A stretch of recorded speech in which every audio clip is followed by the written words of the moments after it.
Okay, so here we are with the third of three Masters of the Universe Origins figures that I have to unbox for you this week, and it is Trapjaw. And it's not just any version of Trapjaw, it's the mini comic version of Trapjaw. Really excited about this one. I've been looking forward to it for a long time.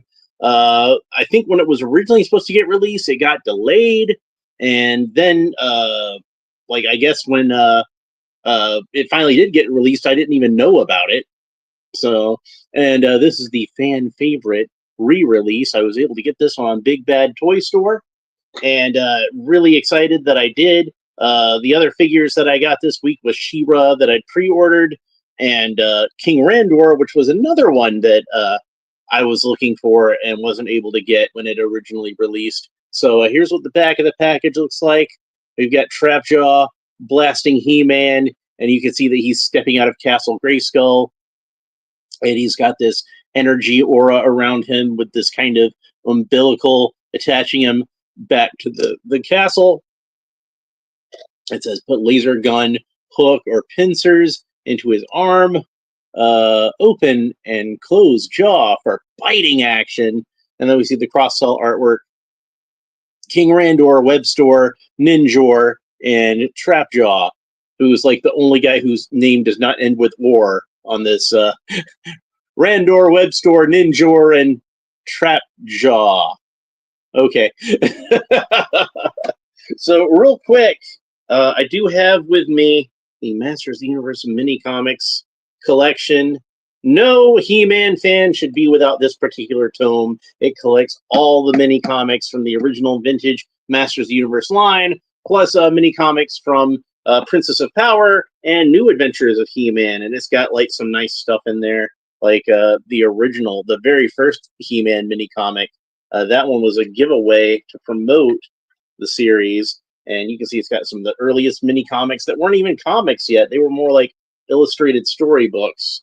But by the time the second wave came around, they got DC Comics to make them some mini comics, and that's where the second wave of mini comics came from. And then Mattel started just do them in house themselves. But the main reason, of course, I wanted to get this out was to show you that yes, indeed, that's what Trapjaw looked like in the mini comic, with kind of like this pale greenish yellow skin and a silver arm, silver belt, burgundy boots, furry He-Man type boots, and striped burgundy shorts, black and burgundy striped shorts. And you can see that he's got like a ram's head on his belt buckle instead of a skull. But they didn't go that far with this. It's just a repaint of the previous Trapjaw belt with the crossbones on it, skull and crossbones. So let's go ahead and open them up. Now, unfortunately, they did do the thing that they did with the previous Trapjaw figure with his eyes, and I wish that they had like painted his eyes correctly. But oh well. Maybe I can get another one of these on Big Bad Toy Store and fix it myself. So I did want to do that with the first one, but that one turned out to be such a hard to find figure, I didn't want to do any customizing on it. And once that one did become a little more common, then I already had this guy.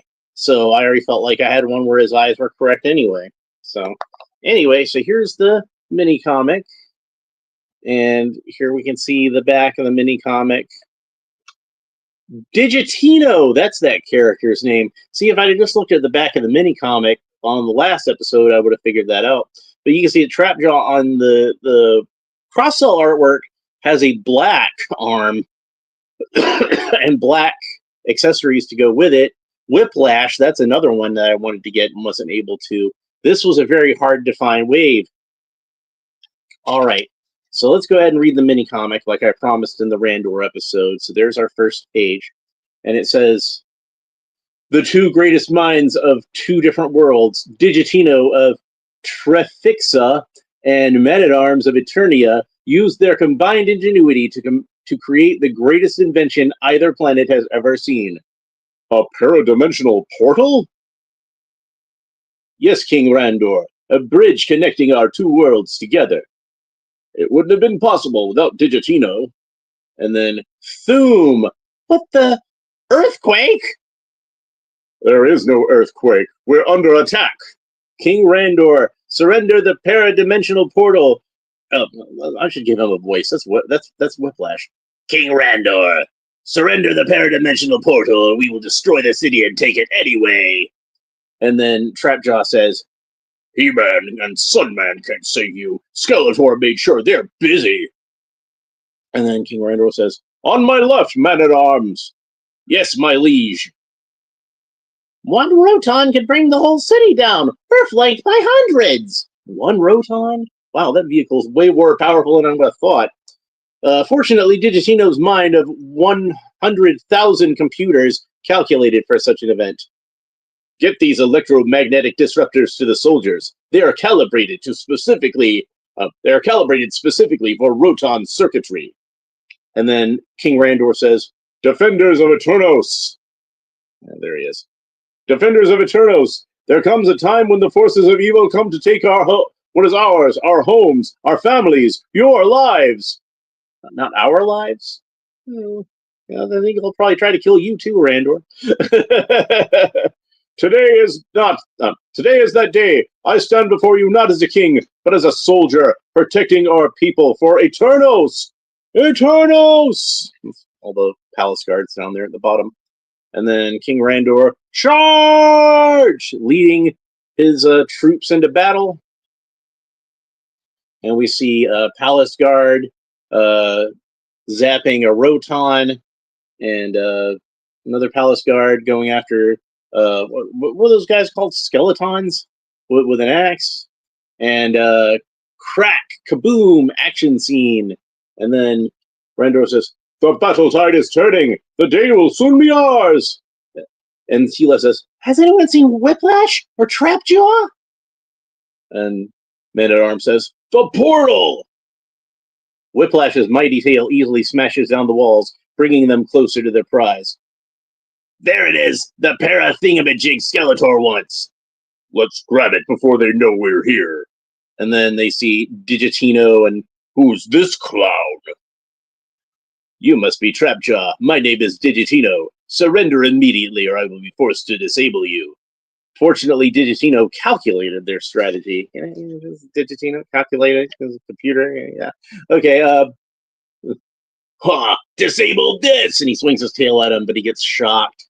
And Digitino says, Very well. Armed with the processing power of Trifixa's fastest supercomputers, Digitino calculates every movement in battle. Arg! Allowing him to know exactly where to position himself against any assault. Stay still! And then he kicks Trapjaw's Lasertron off. My blaster! Sooner or later, I'm going to catch!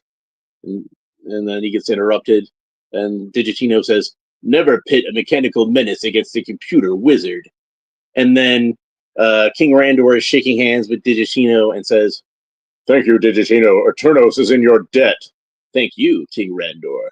And then He-Man and Sunman have finally showed up and says, It's good to have friends across the universe. Indeed, He-Man. May our alliance live forever. Just remember, the wicked ones are everywhere. And they step back into the portal to their own planet. Next, Rise of the Snake Men.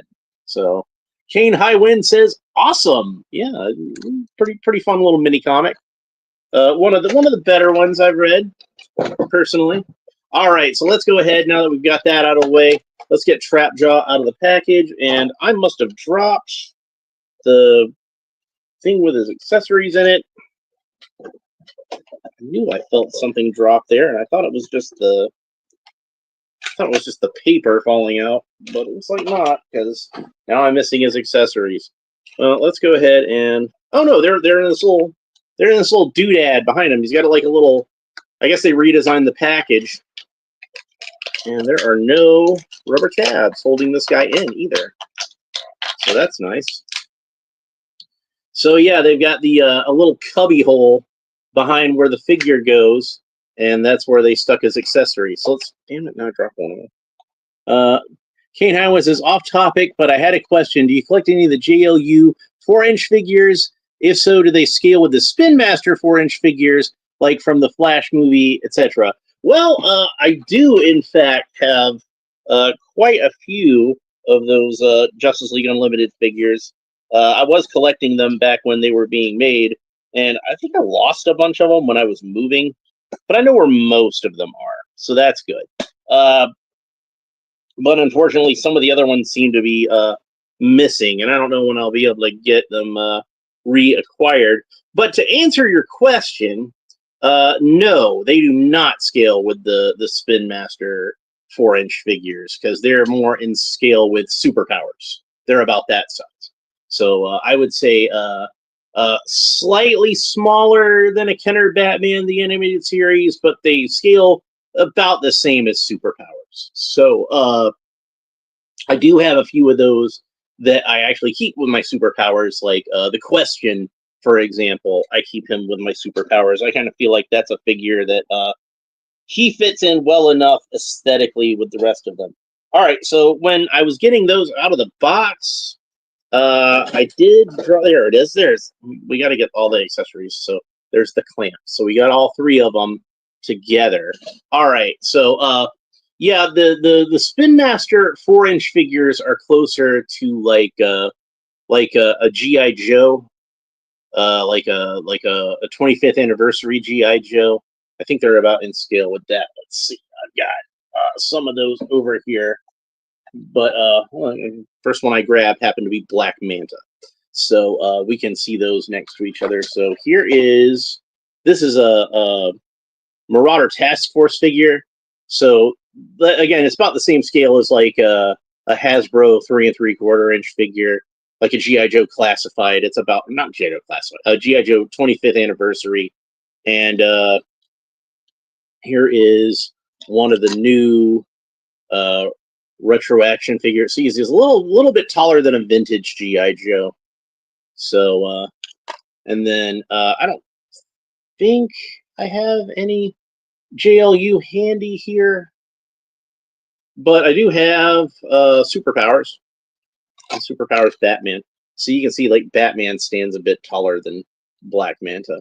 So they're a little closer, I think, to superpowers. And like I said, there's a few JLU figures that I actually do. If it looks like it'll fit in, like the Question doesn't look too different from how I think a superpowers Question will look anyway. So I have him standing with them. But yeah, the JLU were like a slightly larger scale than the Spin Master figures. But it looks like Spin Master is getting into the more superpowers type scale because they did that Batman Forever retro line, and they're going to do more. So, oh yeah, no problem. I appreciate your viewership. All right, let's see. Where did I put the figure now? I found the clamp, and now I can't find the figure. I am so disorganized today. So let's go ahead and get back to that. Just got a little distracted by it's easy to get me off topic, isn't it? Okay, here he is. All right, so here's Trapjaw out of the package, and we can see that this is not just a simple repaint of the previous Trapjaw figure, although it does obviously reuse some of those parts. Namely, it reuses the head and the torso and the arm. Now, if you remember on this version of Trapjaw, no, it's not your fault. It's fine. It's fine. I could have been like save all questions to the end or something. It's all good. I don't mind. It's fine. So just sometimes I just got to get my head together is what it is. So I'd forget it if it weren't sewn on. So anyway, he does have the same arm, the same torso. This is a unique torso that they use for Trapjaw, and the same head, the same jaw, everything. So if we remember from the Minicomic illustration, and I wonder if they actually had it on the no, they didn't. They didn't put it on the card back, probably because they wanted it to look more like the toy. But the Minicomic version of Trapjaw also had these kind of silver cups over either ear. They are both really cool looking. And yeah, I've mentioned before on this show, I'm a big fan of the Minicomics. So anytime I can get a Minicomic accurate figure, I'm always excited about that. Let's go ahead and snap up part of the middle. I want to take a look at these trunks. So he actually does have these stripes painted on the front of the trunks, so it looks like the trunks that he had in the mini comic. But they did not paint the stripes on the back. They're only painted on the front. And like I pointed out before, he's got a skull and crossbones on his belt because they just reused the old trap jaw belt.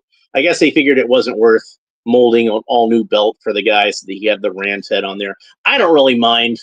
Honestly, I think the skull and crossbones is cooler anyway. I think I'd mentioned this in the previous Origins Trapjaw video that I always kind of associate Trapjaw with pirates because he had a skull and crossbones and a hook for a hand, and when I was a kid, at least before the cartoon gave him a voice, I kind of gave him like the stereotypical pirate voice, and that was kind of what I thought of him sounding like. To a certain extent, I still think that. In fact, I probably would have done that reading the mini comic, except for then people would be like, "Why are you making him sound like a pirate?" but that's why I would have made him sound like a pirate. So he's got like 3 different accessories. He's got the hook, which we've seen, and he's got little notches. You can hang those on his belt. The other 2 you're not using, and then the clamp accessory, which I feel like they made it a little narrow, but there it is. There's what the clamp looks like. Kane Highwind says, yeah, I never thought, but yeah, for sure, He-Man's Captain Hook. Yeah. And then my personal favorite of all of Trapjaw's accoutrements, Lasertron, they called it on the Filmation cartoon. But we can see other than the torso and the head and the arm, all the rest of the accessories are different. Well, they get the same trunks, but they all have the same trunks.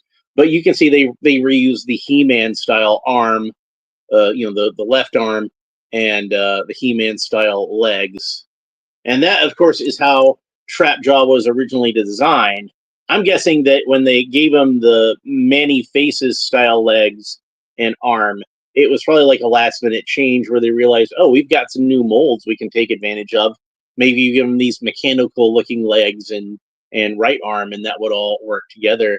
So yeah, the paint job is really good. I think it matches up really well with how he's done in the comics. Unfortunately, the eyes are still those weird Origins eyes.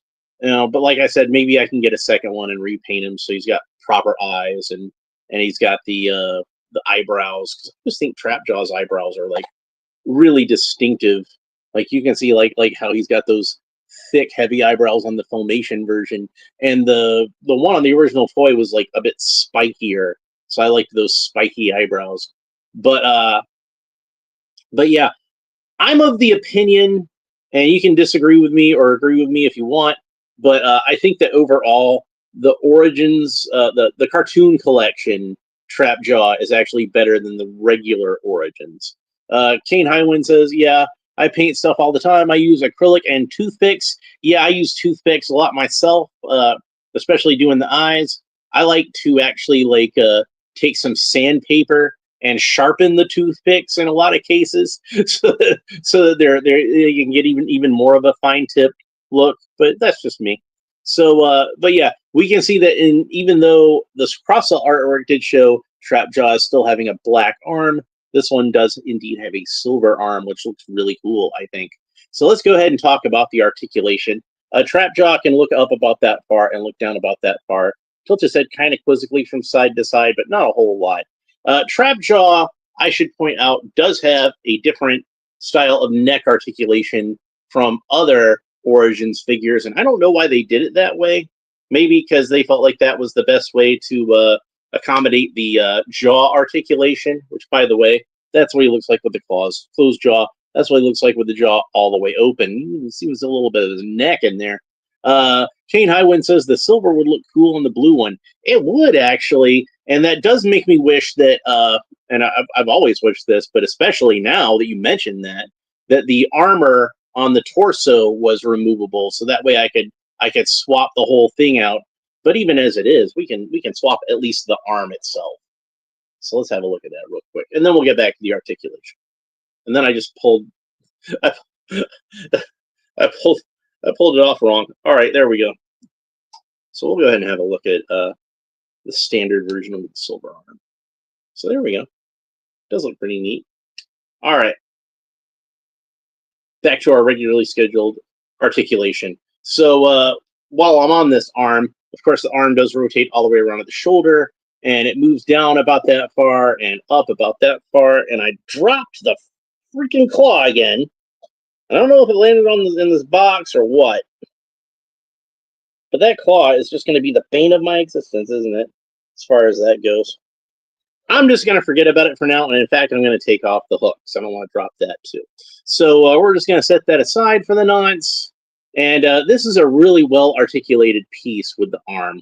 It's got a single joint of articulation at the elbow that bends back and forth either way, and it rotates all the way around. Very cool. And then technically it's not an articulation, but you can rotate whatever. Technically it's just where the piece removes, but as a side feature, you can rotate it there. And then of course the right arm, or the left arm, I'm sorry, rotates all the way around, moves up about that far. Got a single joint of articulation at the elbow. That's about how far it bends. That's about how far it straightens out, and it does rotate all the way around. And then he's got a solid fist on the left hand. Why a solid fist? I don't know. I would prefer for them to have had a gripping hand so that he could, grip stuff. I think that would have been better. And you can see that the Filmation one has a gripping hand. And if I can find where I put, I literally just had that like 2 seconds ago. Yeah, here he is right here. He's got the kind of open type hand.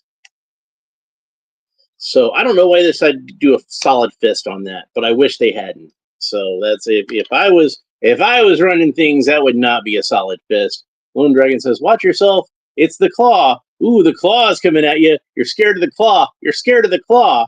Like the original toy commercial for the original Trapjaw figure, I always think is pretty funny because basically it's got the two kids playing He-Man, and one of the kids has Trapjaw, and he says, "Halt or face the hook of Trapjaw," and the kid playing He-Man says, "That hook won't stop He-Man," or something like that, and then Trapjaw will use his vicious claw, in the way that only a kid in an action figure commercial can vocalize, and then He-Man's like, "Still no contest," and then the kid's like, "Then Trapjaw will use his wicked laser.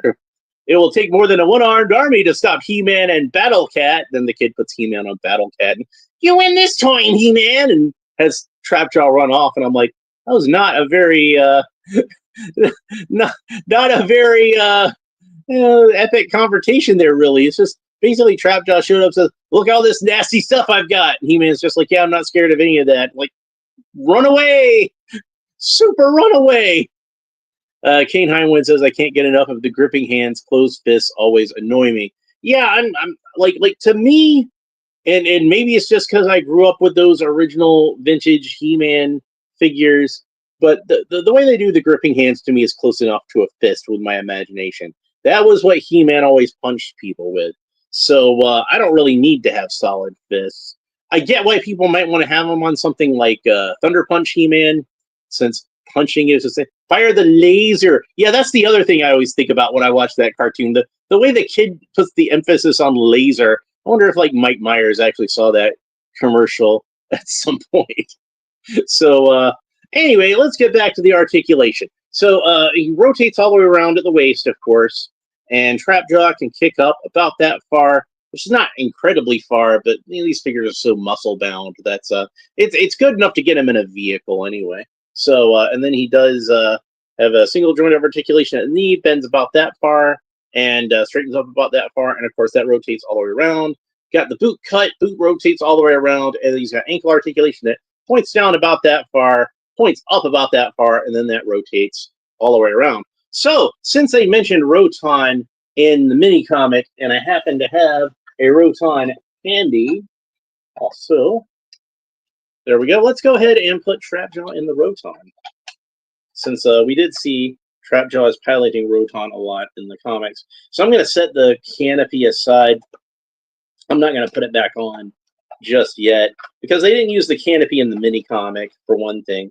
And the original toy, of course, didn't have a canopy. That came from the model kit that they sold around that time. And we want to see the figure in the in there anyway. I broke them in half and put them back together. That's because I was trying to move the legs with just one hand, so I wasn't holding the pelvis at all. But that does bring us to another problem with this solid fist: is you can't have him grip the joystick there, since he can't hold anything. But there we can see the Minicomic Trapjaw in Roton, and it looks pretty cool. Kane Highwind says, Trapjaw says, hey, get out of my vehicle. Yeah. And then Lone Dragon says, so this is the jaundiced Terminator at WWE crossover Trapjaw. Yeah, they did him as like this in, I already showed in the Minicomic before, but we might as well look at it again real quick.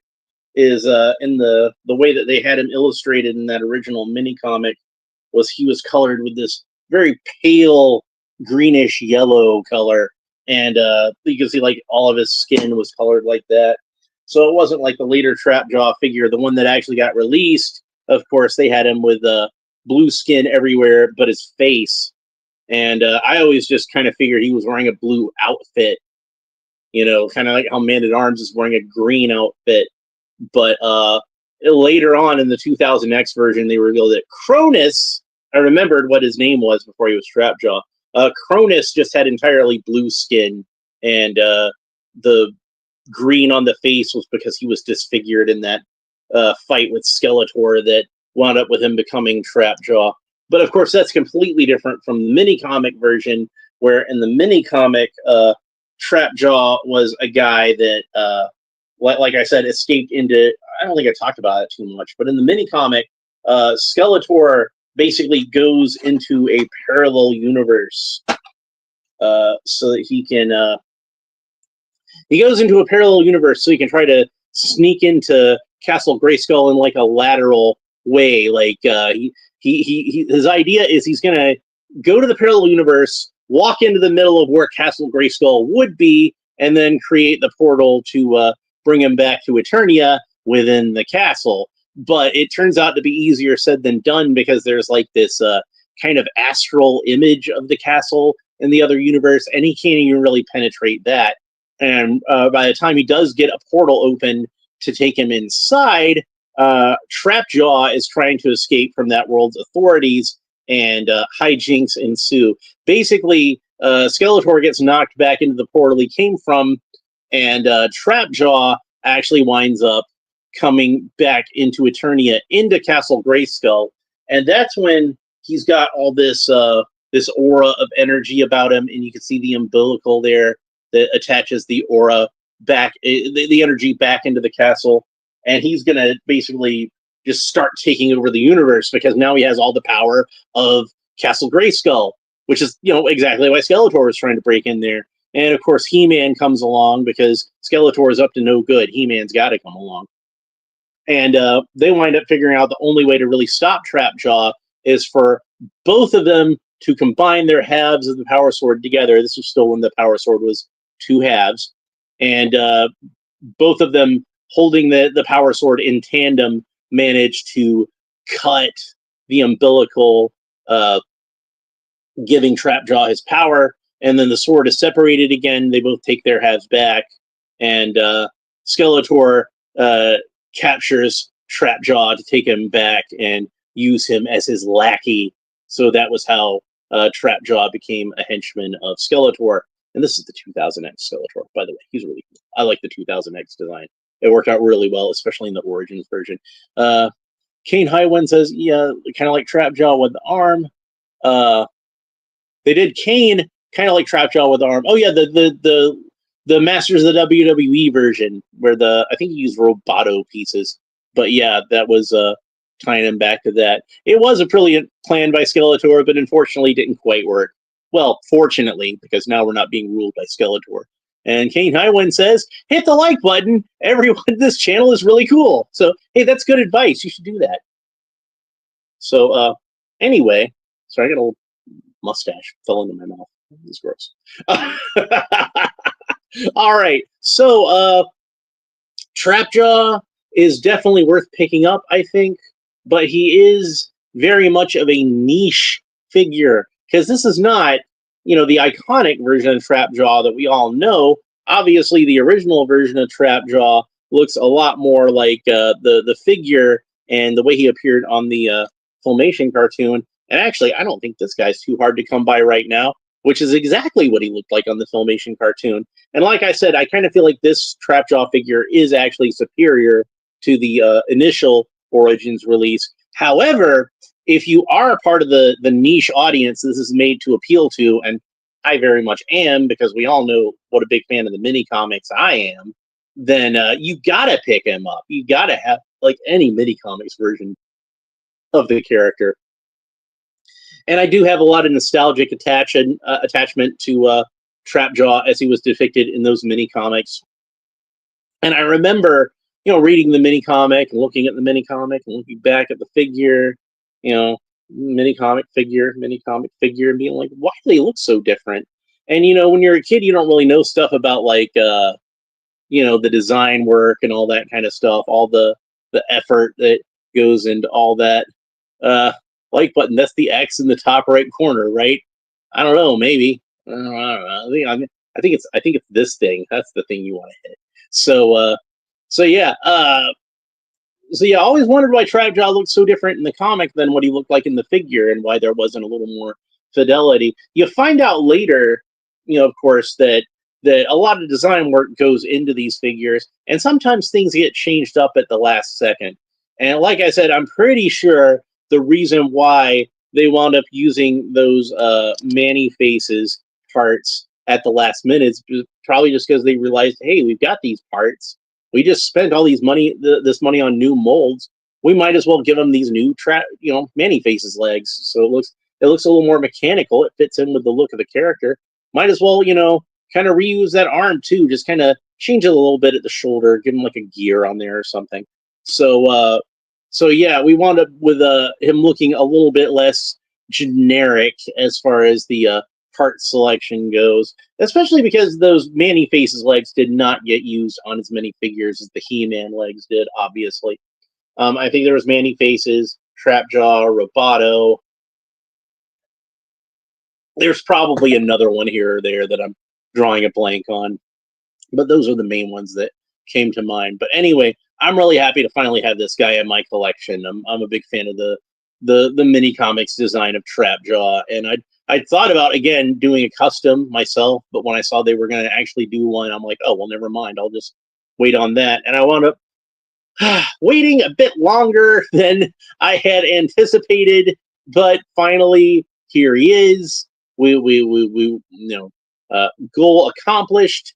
Kane Highwind says, "Gotta run. Thanks for the info again, Alan. Keep up the good work, my friend." Oh yeah, thank you. I appreciate that. And we're almost done anyway, so you're not gonna miss much. So we're just wrapping it up right now. Anyway, February is Black History Month here in the United States, and it's already February 5th. Man, time has flown. I haven't even got a chance to do any of these yet, but I am going to do some special unboxings for Black History Month. Since I happen to have some Black characters to open up, I think that would be appropriate and a nice way to observe, a fun way to observe some Black History Month. Not just with the actual historical stuff, but it's important to address fictional characters and whatnot. So tomorrow we're going to do the first of those. We're going to unbox the DC Multiverse New 52 version of Static Shock. We've got that.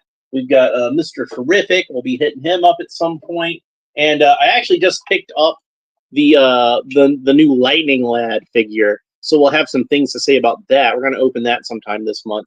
And next week is my plan to open some of the Marvel Legends figures that I've been accruing from Ollie's, and we're going to be getting into the Black Panther Wakanda Forever wave. I was able to pick up the whole wave at Ollie's, so we can put together a Tuma, and we'll have Submariner and Black Panther himself, and a lot of those characters. Everett Ross, the Tolkien white guy. We'll have him to open up. So Lone Dragon says, "Is that the same exact gun bit as the Masterverse Trapjaw? It looks like it." I don't think it is.